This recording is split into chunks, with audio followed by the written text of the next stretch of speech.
Hello? Now, what am I doing talking about maps when we're supposed to be talking about religion? Well, the reason is this. When I first heard about this conference, the immediate thought I had was a topic on Easter Island. I'm a social anthropologist, and I do my research on Easter Island. And what I was going to talk to you about was how the islanders had changed their religion from ancestor worship when they first arrived. Like good Austronesians, they worshipped and respected their ancestors. But after a while that didn't work. The ancestors ran out of mana, and so they began to worship the weather, the climate, the environment. And that's what they did for a while, until the Europeans came along and showed them Catholicism. And I was going to talk about that. But I'm not going to talk about that now. I'm going to talk about something else. Firstly, everyone who I've met here and asked me about Easter Island says it's not inhabited. Wrong. About 3,500 people live there. Very much inhabited, and they're all very much alive. And you can go there and meet them as a tourist if you like. Number two, Easter Islanders cut down their own trees and destroyed their island. That is a lie. A picture can tell 1,000 words, but it can also lie. And all of us have taken photographs that lie, that make us look younger, or when we're younger, to make us look older. But lies about Easter Island are around, and have been for a long time. The Easter Islanders did not cut down their trees. What did happen is that in 1871, 350 head of sheep were brought to Easter Island by a Frenchman who thought the island would be a perfect place to grow sheep. And it was for 100 years. And along with that, he brought trees from Australia, eucalyptus trees from Australia, and Australian grasses to feed the sheep. The sheep were from Australia. Anybody who knows anything about the grasses and trees of Easter Island, of Australia, will know that in order to make them grow, you have to fire the landscape. You have to set the landscape on fire. So for 100 years, Easter Island, the entire island, was set alight to feed the sheep. Easter Islanders didn't cut down the trees. The Europeans did.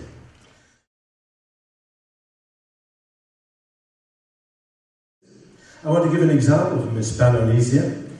Probably none of you know that since July of last year, there have been about 80 Chilean police on Easter Island. It's reported every day in the Chilean press. How come you don't read the Chilean press? Because you don't read Spanish, probably. They're in Hispanonesia. And on the right were Easter Islanders. Were they armed? No. What were they doing? Read that paper that was just a couple of times before mine. They were Indigenous people on Easter Island proclaiming their land rights, proclaiming their right to autonomy, proclaiming their right to have a language of instruction that is their own language, Rapanui, Easter Island language. How were they doing it? Peacefully. What was the response? The blood that you see on the right-hand side. People getting beaten up by the Chilean police. And they were ordered to do it by the president of Chile. That looks like something from the ugly colonial past. But it's been happening, and it's happening right now. There are friends of mine on Easter Island who are in jail, who are being beaten up by the Chilean police because they're trying to assert their self-determination. And do you know anything about it? No, and it's not your fault because it took place in Hispanonesia. It's all in Spanish. This is the only English language paper that published a full report on it. and you'll never guess where it's from. It's the entire back page of the Fiji Times, where our friend Mr. Erenico comes. Fiji Times published that full back page, A3 size. So it is possible to get over these barriers. It is possible. But for the most part, this is what you will see if you go online. These are some of the several hundred cuttings that I have electronically from the Chilean press, from Hispanonesia. Now, this is an example, it's one I happen to be concerned with. But because of this metropolitan linguistic barriers, people can't get their story out. It's not because people don't want to listen, it's because they don't have the opportunity because of the division in the Pacific. First went to Easter Island, I was in my late 20s, but I was an adult as far as Easter Islanders were concerned because I was married and I had a child. That makes you an adult on the island. If you're 60 years old but you're not married and you don't have a child, you're not an adult. I mean, that's what they think, okay? So I'm just saying what the story was. So people were more willing to speak to me than if I'd arrived as a single man on the island in my late 20s. And what I did was to do very detailed genealogical research. Altogether, I think I've been on the island maybe 7 or 8 years, but in different times. And so now, many of the people that I spoke to in the 70s and 80s and even 90s are dead. But I did record that information. I did write it down. And I provide it to people for their own families, of course. If you want to know about your family, let's say you're an Easter Islander, then of course I'll tell you what your great-grandfather told me.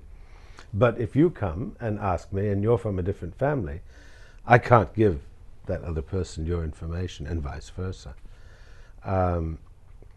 So I suppose, and I've known people there for a very long time, through times when they were in trouble. I was very pleased to be asked to be an honorary member, I suppose. I mean, I don't want to put too much emphasis on that. I'm just a friend of, I just know all the people who were on it, that's all.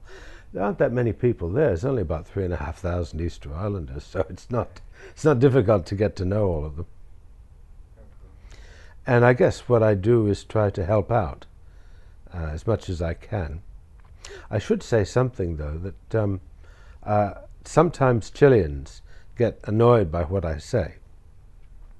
And I reply to that by saying that the severest critic of Chileans are the Chileans themselves. And so when I'm saying something, I've probably gotten it from a newspaper article or a book by a Chilean. So, I mean, they criticize themselves in their treatment of Easter Island. And the other thing is that I enjoy, I have a number of friends who are Chileans, and I remember at a conference, I was accused of being anti-Chilean. There was an Easter Islander there as well. And she was accused of being anti-Chilean. So we were at a dinner, and I said, "Hey, Vicky, why don't we dance the cueca, which is the Chilean national dance," which we did. And not many of the Chileans knew how to dance, but we knew it. So I'm not anti-Chilean, but I am pro-Rapanui.